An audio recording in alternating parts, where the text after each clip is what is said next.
스토리 15번째. 행복은 우리 마음속에 있어요. 나의 이야기. 김선화. 청권 도서관인 스토리 시리즈는 한 지역 사람들의 기록이기도 하지만 우리 모두의 기록이기도 하다. 남산정 종합사회복지관에서 같이 울고 웃었던 사람들의 이야기가 어느새 책으로 엮여 세상에 나왔다. 일상의 사소한 이야기들이 소중하게 포장되어 책이 되었다. 우리 집의 작은 화분이 책에 실리는가 하면 어린 시절에 빛바랜 가족 사진이 현재의 이야기가 되어 다시금 생명을 얻기도 했다. 남에게 쉽게 터놓지 못했던 이야기들을 함께 나누면서 웃고 눈물을 짓고 생각에 잠긴 흔적이 책으로 묵혔다. 청권 도서관인 스토리는 다만 지나간 것에 그치지 않는다. 봉사와 베풀매 이야기는 현재형으로서 앞으로 하고 싶은 일은 미래형으로서 새로운 인연을 만들고 새로운 이야기를 나눌 것이다. 아무리 힘들고 외롭다 할지라도 곁에 있는 이가 손잡아준다면 우리는 한 걸음 더 나아갈 수 있다. 청권 도서관인 스토리 시리즈는 한 번의 시도로 끝나지 않고 1000개의 손을 함께 잡는 작업이다. 동네 사람들이 함께 만드는 청권 도서관인 스토리 시리즈를 통해 우리 모두의 위대한 시도가 계속 이어지기를 기대한다. 차례. 어린 시절 국포의 추억. 내 청춘과의 인터뷰. 나의 병상 일지. 나보다 더 힘든 사람들을 위해. 행복은 내 마음속에 있어요. 부록 인터뷰. 어린 시절 국포의 추억. 제첩 이야기. 저는 여기에서 학교를 다 다녔어요. 국포 초등학교, 국포 중학교. 진짜 토박이지. 어릴 때 낙동강에 하구뚝이 생기기 전에는 제첩이 정말 많았어요. 우리가 낙동강에 제첩 채취하러 갔어요. 동네 사람들이 모여서 다 같이 갔어요. 바로 두 겹이 집이었거든요. 그러니까 수문으로 들어갔죠. 제가 53년생이거든요. 뱀띠. 그때는 낙동강에 나룻배도 막 다니고 그랬어요.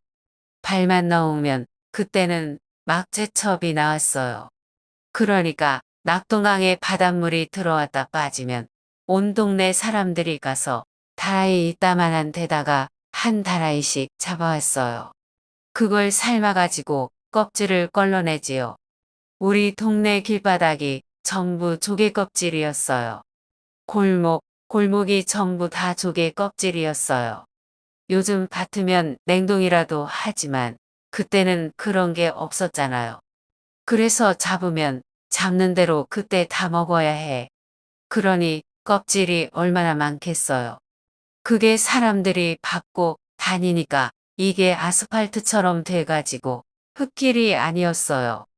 물이 저벅거리지도 않았으니까. 지금도 가끔 그때 먹던 제첩국의 맛이 생각나요. 그때 맛이 지금은 안 나죠.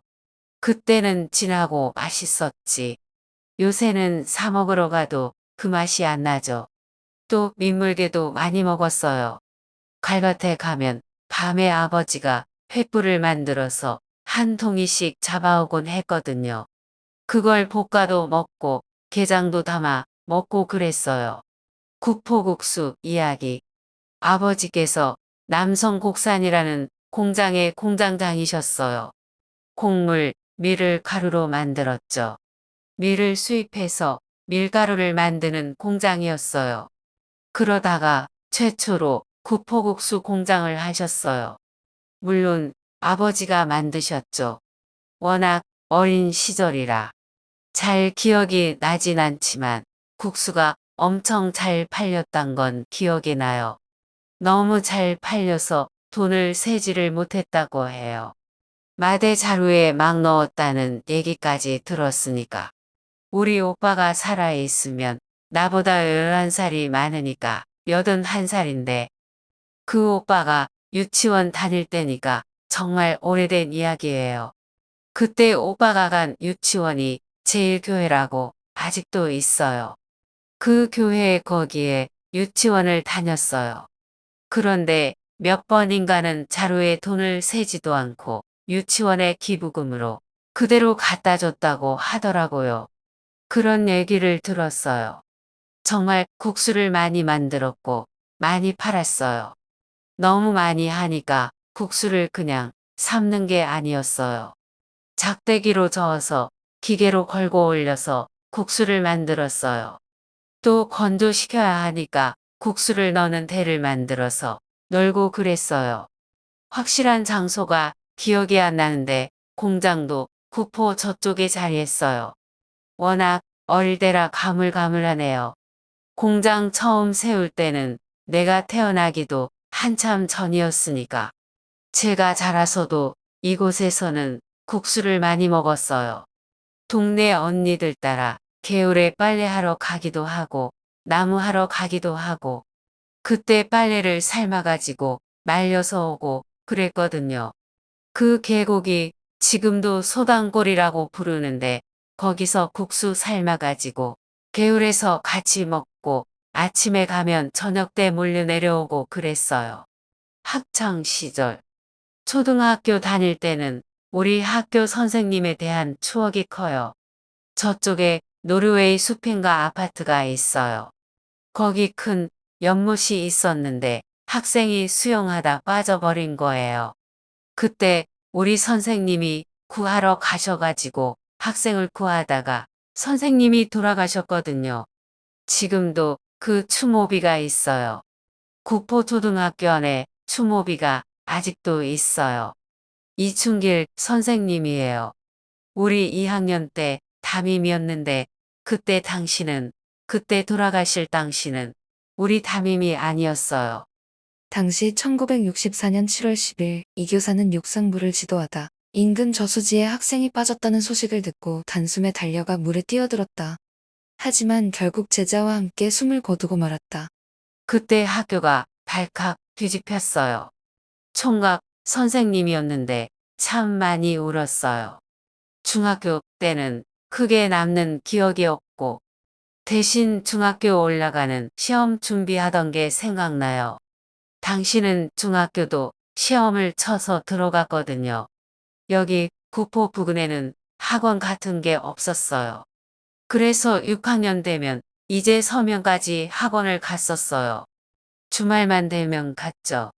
주말 되면 버스를 타고 가는 거죠.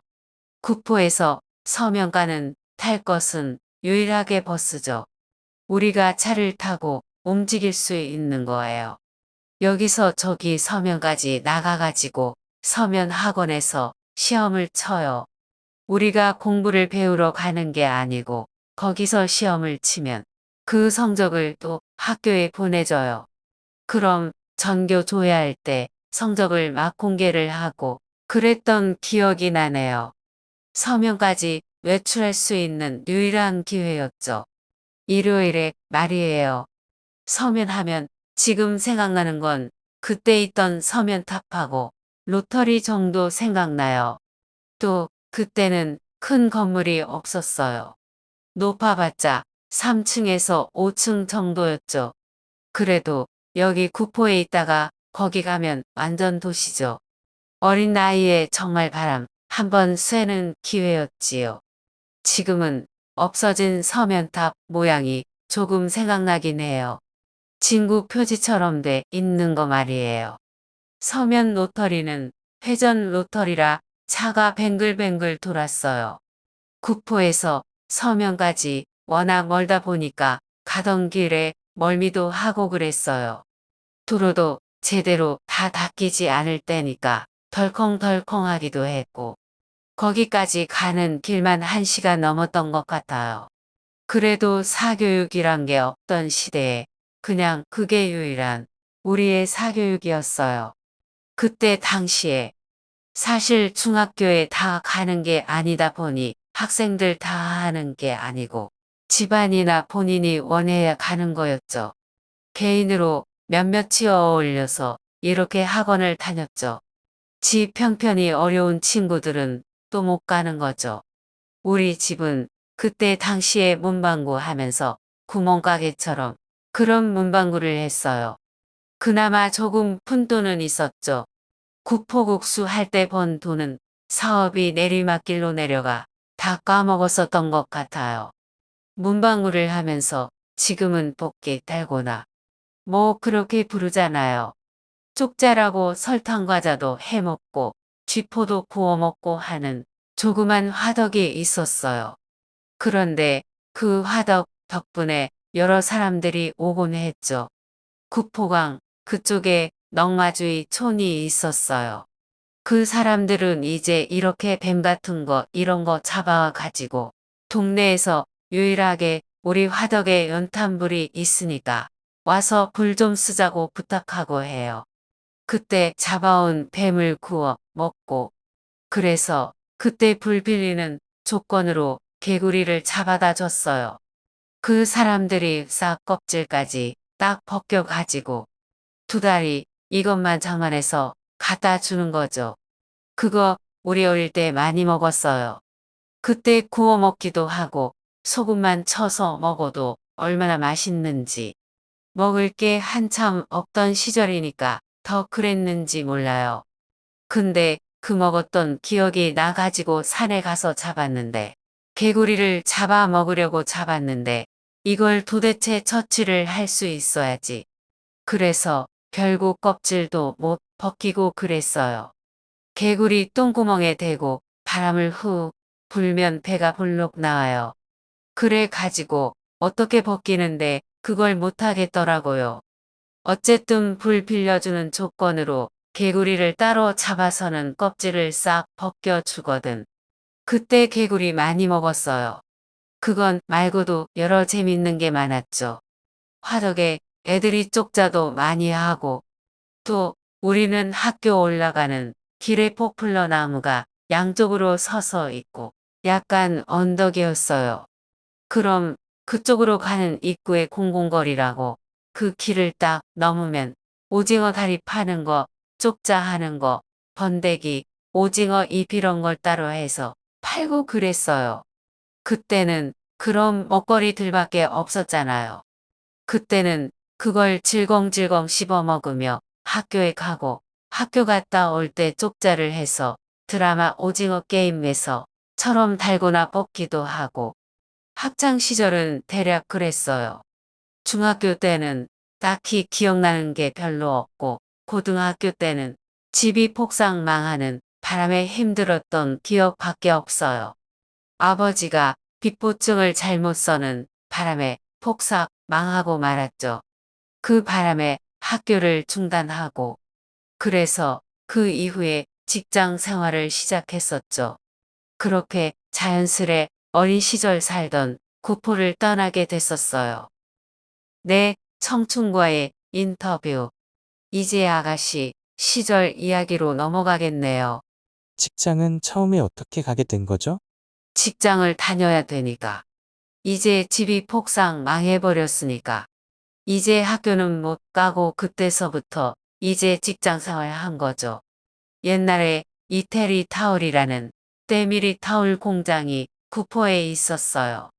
그것도 최초의 공장이 있었어요. 거기에 들어가서 타올 검사하는 걸로 거기 들어갔어요. 검사부에 들어가가 거기서 근무하다가 그 회사가 서울로 가게 됐어요. 그 바람에 서울 본사까지 올라가서 몇 년 동안 직장 생활하다가 내려왔어요. 그때 고향을 처음 떠나 서울 생활을 할 수 있었죠. 한 4년 정도. 당시에 서울에서 겪은 추억들은 어떤 게 있을까요? 옛날에 방송국에 서가지고 가수들 본다고 방송국 가고 휴일 되면 또 산에 원래 등산 다니는 걸 좋아해 놓으니까 우리 경리 아가씨하고 같이 등산을 했어요. 그래 가지고 무슨 대학이지. 미대 학생들이 많이 갔던 기억이 또 나는데 홍익대. 홍익대 학생들하고 산악회 회원들하고 같이 어울려서 산에 많이 다녔어요. 용문산, 다름산 이런 데를 거침없이 오르락 내리락 했었죠. 그런 산을 많이 다녔어요. 그때도 등산이 참 좋았었어요. 다니시면서 재미난 일 같은 거 없었습니까? 또 남학생도 있으면 썸도 타고 말이죠. 그냥 휴일에 만나고 산에 갔다가 내려오면 끝이었어요. 또 다음 주에 또 산행이 있으면 또 같이 가고, 그보다 저는 방송국에 갔던 기억이 커요. 방송국이라면 좋아하는 가수가 계셨군요. 그때 저는 남진을 무지 좋아했어요. 남진하고 나훈아하고 라이벌이었잖아요. 그래 갖고 친구들끼리 서로 누가 잘하니 막 그런 이야기도 하고, 방송국에 갔을 때 직접 손이라도 한번 잡아봤다 이런 에피소드가 없습니까? 남진하고는 직접 못 만나봤는데 김상진이라고 가수가 있었어요. 여자 같이 생긴 가수. 그 가수하고는 악수도 하고 그랬는데 남진하고는 못 해봤어요. 하하, 이때는 표를 사고 들어가는 겁니까? 아니면 그냥 아침에 일찍 가고 줄 서가지고?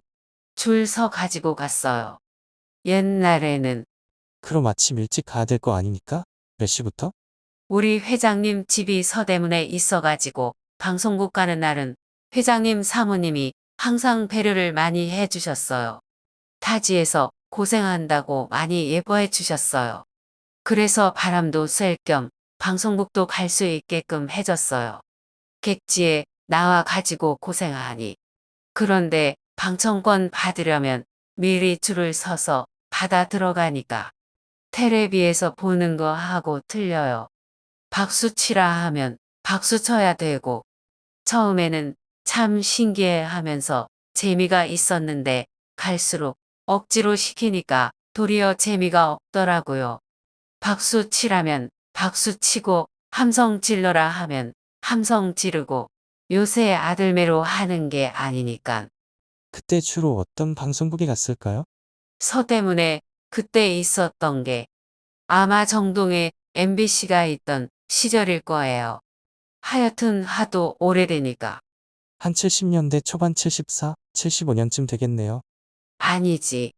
70년대 초반, 71년도에 서울에 올라갔나. 더 앞인 것 같아요. 그럼 남편분도 서울에서 만난 겁니까? 아니요. 펜팔 해가지고, 펜팔 4년 해가지고 결혼으로 골인했어요. 잡지에 있잖아요. 그 옛날에 선데이 서울인가.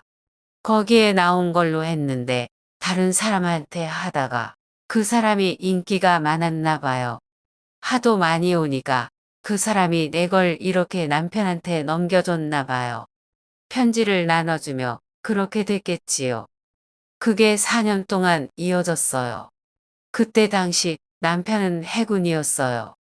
그때는 세일러 보기 좋아서 펜팔을 한 거지. 멋졌거든요. 그렇게 4년 동안 편지를 주고받다가 결혼했어요. 그런데 편지로 주고받던 감정하고 결혼하고 느끼는 감정이 다르더라고. 그렇게 28년 살고 졸업을 했어요. 그래도 청춘 시절 파란만장한 연애를 하셨네요. 4년 동안 이렇게 주고받으면서 편지가 몇 통씩 왔다 갔다 하고 일주일에 보통 2에서 3통씩 했어요. 장문으로 우리 애들 아빠가 필적도 좋고 글 쓰는 능력이 참 좋았어요. 이렇게 문장을 세로로 이렇게 써가지고 이런 종이에다가 써놓으면 우리 친구들이 그걸 보고 반해가지고 그 편지를 달라고 난리였어요. 그 정도로 필적이 좋았어요. 처음에 편지를 주고받다가 한번 얼굴이라도 보자고. 이게 사진도 주고받고 그랬겠네요. 사진을 주고받고 했는데 만나기가 힘들었어요. 군함을 타니까 1년 중에 한 8개월은 나가 있고 육지에 있는 동안 4개월밖에 없어요. 그러다 보면 당직 걸리고 이러는데 만날 기회가 별로 없었어요. 그냥 편지로만 4년 만인가. 어쨌든 4년 만에 만났었죠. 그때 이제 펜팔 하실 때는 다시 부산으로 내려오셨을 때입니까? 그래도 서로 만나고 교제를 했을 텐데 예, 부산에 다시 왔을 때예요. 교제라기보다 서로 잠시 얼굴을 보는 거죠. 그냥 휴가 갈 때 그 사람 집이 청주였거든요. 부산에 오는 길에 보는 거예요. 해군이니까 진해에서 부산으로 와서 열차를 탔거든요. 부산역에서 열차 타고 가야 하니까 부산역에서 잠깐 다과점에서 우유 한 잔 마시고 그때는 커피도 없었으니까 우유 한 잔 마시고 헤어지고 그랬지요. 뭐 그러다 보니까 그렇게 진해에서 부산역 거칠 때 한 번씩 만나며 정이 드셨겠군요. 그랬었죠. 또 가정 환경이 좋지 못해 불쌍하다 생각을 했었어요. 그래서 결혼까지 했는데 그 사람이 계모 밑에서 자라가지고 참 불쌍하게 여겨졌었거든요. 그래서 우리 엄마한테 잘할 거라 생각했었어요. 그런데 그게 오버센스였어요. 사랑을 못 받고 자라왔으니 도리어 남한테 사랑을 주는 법도 몰라요. 그런 게 있죠. 배에서 많이 생활하다 보니까. 딱딱하고 원리 원칙 따지고 그렇게 28년 동안 너무 힘들었어요. 사는 동안 항상 그랬으니까요. 우리 아들 장가 보내놓고 우리 딸 시집 보낼 즈음 해서 제가 이혼 이야기를 먼저 꺼냈어요. 뭐 장난처럼 됐나? 됐다. 이런 식으로 싸우고 이런 것도 아니고 그냥 막 살기 싫다. 이혼하자 됐나? 됐다. 그렇게 결혼 생활에서 졸업을 했었죠. 그 사람도 다른 사정이 있었던 것 같고 어쨌든 서로 동의를 하고 헤어졌어요. 우리 애들은 아빠하고는 그렇게 사이가 좋지 않았어요.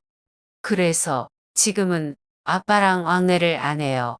그러면 자제분이 몇 분이시죠? 아들 하나, 딸 하나 이렇게 두고 있어요. 아들도 장가가서 애가 둘이고 딸도 시집가서 둘이고 아들이 결혼을 먼저 했어요. 군인이라. 육군이었는데 혼자 있다 보니까 객지에 나오니까 혼자 빨리 결혼을 했어요. 27살에 결혼을 해놓으니까 손주들이 지금 대학 다녀요. 딸은 진해에 살고 있어요. 원래 생활을 진해에서 하셨으니까.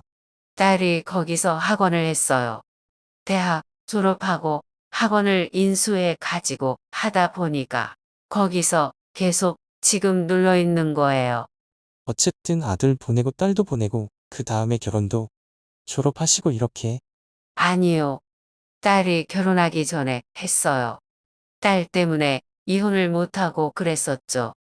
딸이 결혼 정년기가 돼가지고 내가 이혼을 못하겠다고 말했었죠. 그런데 딸이 내게 말했어요.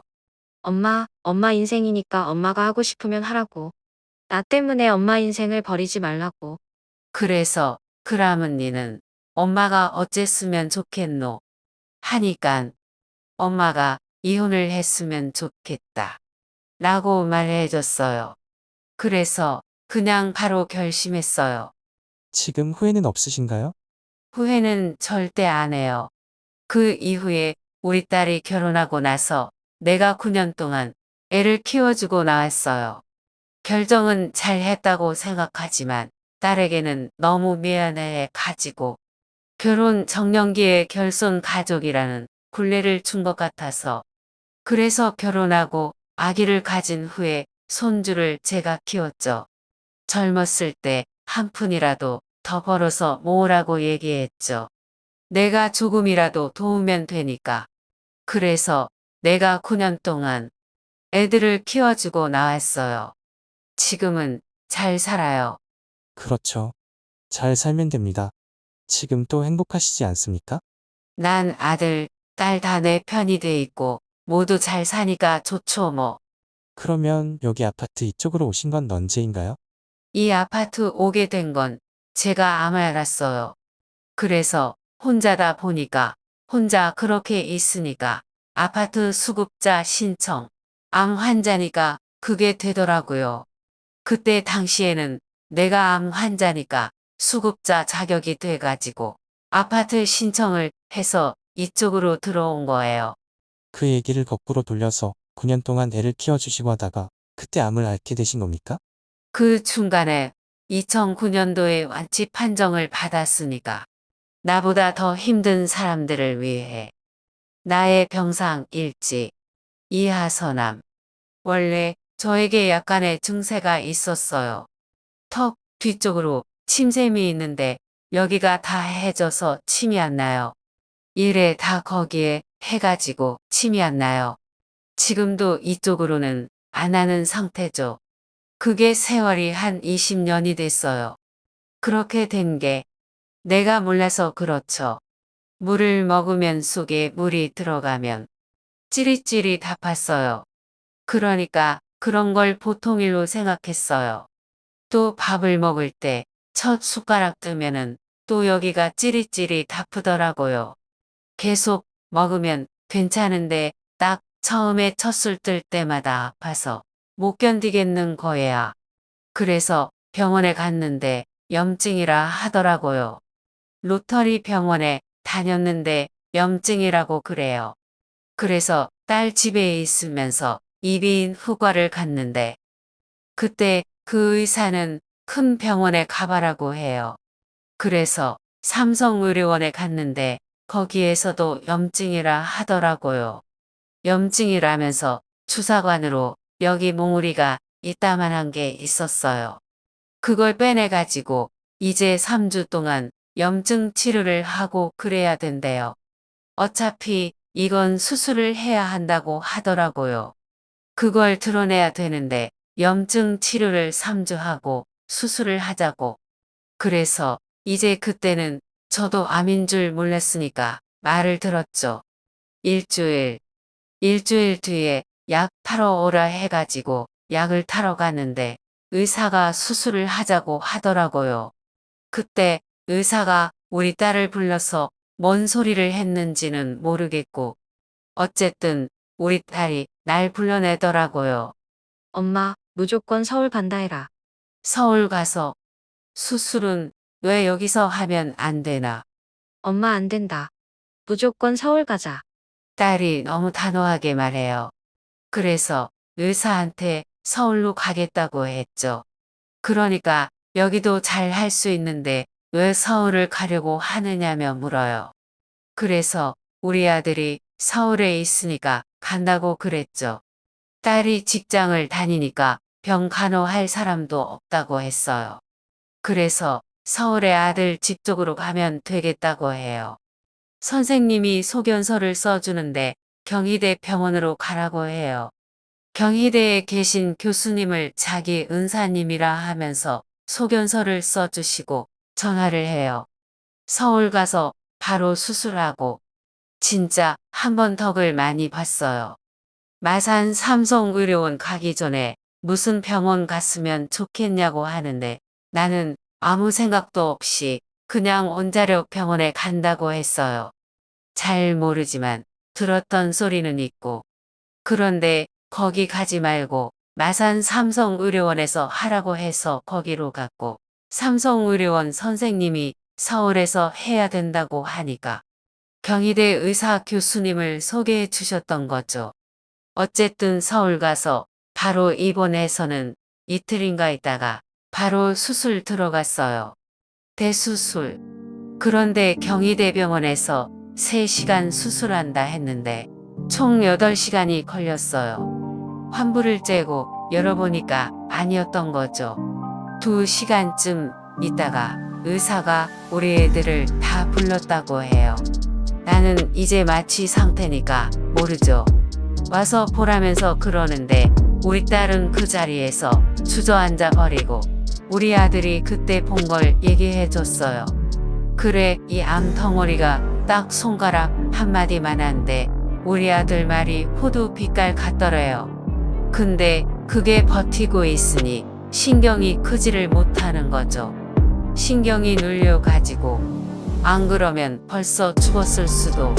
그러니까 이거를 신경을 잘라 가지고 이어야 되는데 잘못 이으면 아주 미세한 부분이다 보니까 안면이 돌아간다고 하더래요.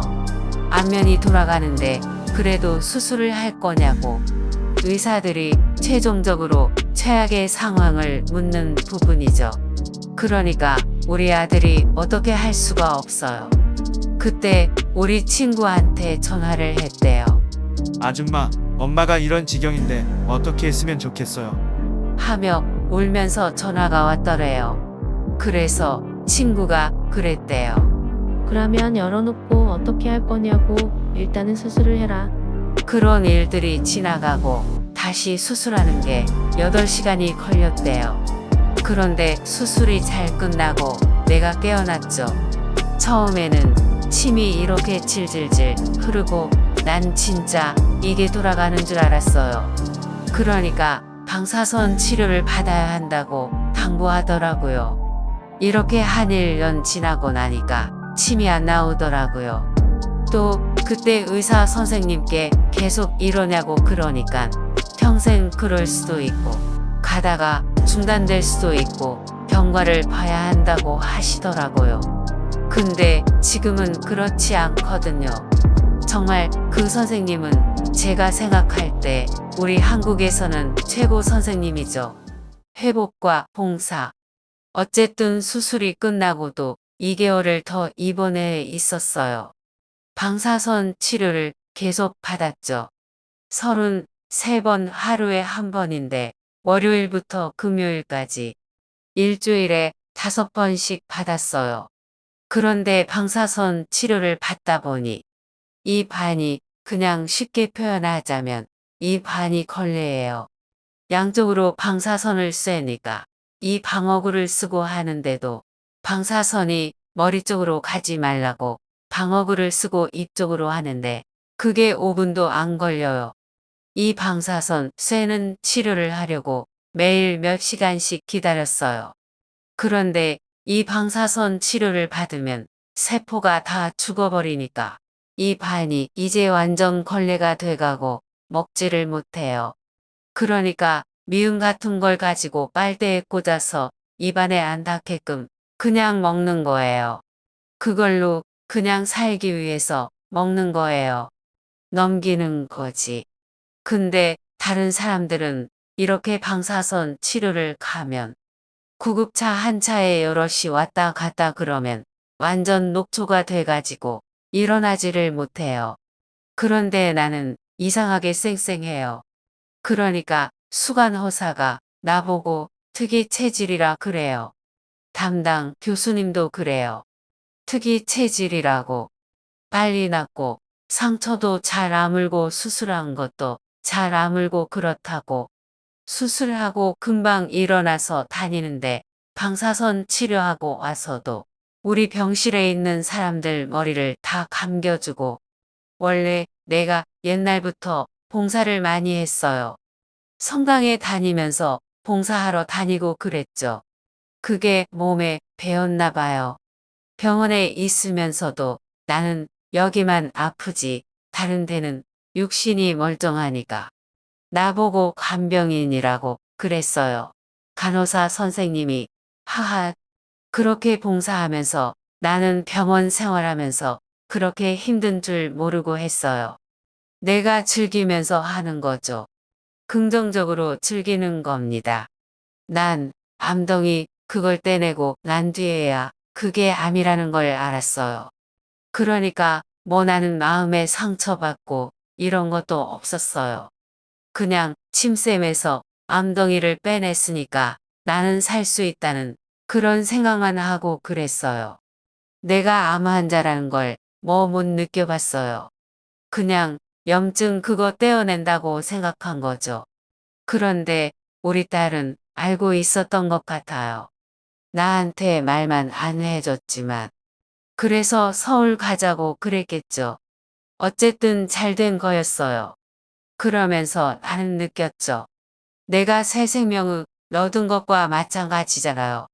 그래서 항상 긍정적으로 생각하려고 했어요. 또 방사선 치료하면 보통은 머리가 빠지는데 저는 윗부분은 그대로 있었어요. 그래서 머리칼을 내리면 별로 티가 나질 않았어요. 어릴 때 개구리를 많이 먹어서 그런지도 모르죠. 하하. 이후에도 일주일에 한 번씩 서울 올라갔고 3개월 동안 인간은 왔다 갔다 통원 치료를 했어요. 그러다 차츰 치료를 줄였죠. 한 달에 한 번, 또 석 달에 한 번, 6개월에 한 번, 1년에 한 번, 이런 식으로 3년을 치료했어요. 재밌는 건 경희대 권기환 교수님이 개인 병원을 차려서 나가니까 나를 치료했던 삼성의료원 의사 선생님이 그쪽으로 부임해 왔어요. 그 교수님이 내 상태를 보더니 이러는 거예요. 어머니하고 저하고는 인연이 안 맞는 것 같네요. 많이 나았다는 이야기인 거죠. 그래서 부산에서 치료받게 해달라고 했죠. 그래서 양산 부산대 병원으로 보내주시더라고요. 그리고 거기서 또 2년 다니고 2년 후에 완치 판정을 받았죠. 그게 2014년이에요. 2009년에 암 판정을 받고 5년쯤 흘렀죠. 그 이후에 저는 제가 받은 새 생명을 보람있는데 쓰기로 생각했어요. 그러니까 여기 아파트에 들어오기 전에는 덕천 삼동복지관에서 봉사를 했어요. 일주일에 5번을 나갔어요. 경로 식당에 밥하는 걸 한 노에서 6년 계속했어요. 여기 오기 전까지. 그리고 둘째와 넷째 토요일엔 국수 봉사하고 우리 산악회 동호회에서 국수 봉사를 하는데 거기서 한 번 하면 한 200에서 300그릇씩 했어요. 무료 봉사를 했죠. 사람들이 내 사정을 들으면 암 환자가 아니라고 했어요. 저는 정신적인 것보다 육체적으로 힘든 게 차라리 낫다고 생각해요. 근데 이제 나이가 먹고 하다 보니까 이제 이 무릎 상태가 허리 협착증에 디스크에 또 무릎은 관절이 지금 연골이 다 닳았어요. 그래도 견디는 데까지 견뎌보려고요. 수술 안 하고 그래도 뭐 괜찮게 활동하고 있어요. 행복은 내 마음속에 있어요. 봉사활동 하시다가 이쪽 아파트 오시게 됐네요. 암 치료받고 나이도 있다 보니까 생활수급자로 아파트로 들어오게 됐죠. 그래서 남산정 복지관에서 봉사활동을 시작하게 됐고요. 이제 여기 행복나눔 봉사대를 같이 하고요. 거기서 콩나물 가꾸기, 굴국밥 봉사, 1년에 2번씩 무료로 할머니들 해드리고 또 화단 가꾸기, 텃밭 하는 사람들은 따로 분리가 돼 있어요. 텃밭 하는 사람들은 다른 사소한 활동 같은 거 그냥 하고 있고 여기 우리 동네 할머니들 중 혼자 계신 분들께 조금씩 반찬 나누기도 하고 할머니들 힘드시니까 좀 도와드리고 보람을 많이 느꼈던 에피소드나 아니면 느끼시는 점을 얘기해 주세요. 에피소드 같은 거는 별로 없어요. 아, 하나 있긴 하네. 코로나가 심각할 때 할머니 한 분이 아프시다는 거예요. 그냥 어지럽다고 하는데 병원에서 안 받아줘요. 코로나가 한참 심각할 때니까. 그래서 줄에 3선 의료원에 혼자 계시니까 보호자 없으며 난 된다 해가지고 따라갔지요. 그러다 같이 왔다는 이유로 격리가 되어버렸던 적이 있어요. 코로나도 아닌데 격리되어 있었어요. 하루를 꼬박 그렇게 있었죠. 아무것도 먹지도 못하고 그랬어요. 물도 못 마시게 하고 문을 바깥에서 잠궈 버리더라고요.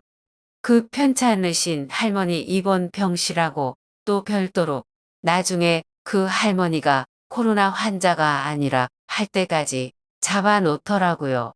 그때는 완전 심했어요. 모두 다 복으로 가실 겁니다. 그래서 그런지 코로나 한 번도 안 걸렸어요. 지금 봉사활동 이렇게 하시면서 카페 여기는 또 어떻게 일하시는 거죠? 카페는 우리가 행복나눔 하면서 남산정 복지관에서 무료로 학원비를 대주었어요. 우리가 교육받는 그런 프로그램이 있었어요. 그래서 거기서 교육받고 또 그 지식으로 봉사하고 덕분에 바리스타 자격증도 땄어요. 바리스타 자격증도 따고 또 해독 주스 자격증도 따고 정말 적극적이고 활기찬 모습입니다. 지금 현재 나의 모습이 어떻다고 생각하시는지 말씀해 주시면 좋겠습니다. 제가 움직일 수 있는 동안은 이제 이렇게 활동을 할 거니까 내가 아파서 드러누워 있으면 할 수 없을 거고 근데 저는 막 그렇게 살아요. 다른 일을 도울 수 있다는 그걸로. 나는 내가 놀러 다니고 싶으면 다니고 정말 행복하게 사는 거예요. 지금 행복한 거예요. 행복은 돈으로 사는 게 아니고 내 마음에 있는 것 같아요. 프로 인터뷰 고향에서 만덕까지 어떻게 오셨나요? 고향이 구포예요. 바로 이곳이죠. 24살까지 여기 살다가 결혼하고 경남 진해에서 28년 동안 살았어요. 혼자 살고 싶어서 다시 고향으로 돌아왔어요. 다시 돌아온 지 벌써 20년이 지났습니다. 지금은 아들과 같이 살고 있어요. 현재 공부하시거나 하고 싶은 건 있나요? 딱히 공부하거나 하고 싶은 건 없고 여기 복지관에 와서 봉사하면서 자격증을 딸 계기가 생겨서 바리스타 자격증과 해독 주스 자격증 2급을 따고 카페에서 커피를 만들고 있습니다. 현재 어떻게 지내시나요? 여행을 다니고 싶지만 나이 생각 때문에 그냥 가지 않고 취미로 산악회에 가입해서 일주일에 2번씩 트레킹 모임에 참가합니다.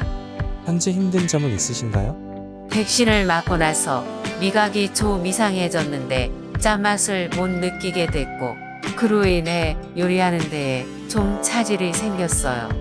자극적인 신맛을 내는 음식을 잘 먹고 있습니다. 이런 문제점 외에는 백신 맞고 나서 괜찮습니다. 힘들었던 적은 언제였나요?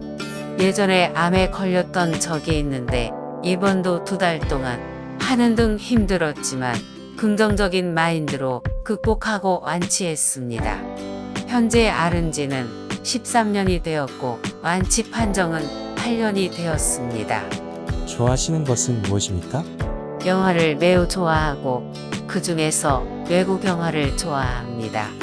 드라마도 보는데 CSI 같은 범죄 수사물을 가장 즐겨봅니다. 예전에는 영화관에 가서 봤지만 코로나 때문에 영화관에는 최근에 가지 않고 있습니다. 책도 좋아하는데 지금은 노안이 온 듯해서 잘 안 보이지만 그래도 좋아합니다. 세계사도 즐겨봅니다. 산이랑 바다 중에서는 산이 더 좋아요. 바다는 숨이 탁 트이는 느낌이지만 래프팅도 하고 짚라인도 타는 등 산이 더 좋습니다. 패러글라이딩도 해보고 싶습니다. 출렁다리 같은 것도 좋아하는데 예전에 경북 푸포리 스카이워커에 다리에 가본 적이 있었습니다. 바닥이 다 보여서 엄청 무서웠지만 극복하고 기분이 좋았습니다. 기뻤던 적은 언제셨나요? 제일 기뻤던 적은 낳았던 자식들이 잘 된 것입니다. 또 산에서 올라가지 못하는 곳이 있을 때 젊은 사람과 같이 걸어가서 이겨낼 때 즐거웠습니다. 또 봉사하면서 특정 아파트의 노인분들께 반찬 심부름을 하며 봉사할 때가 기뻤습니다.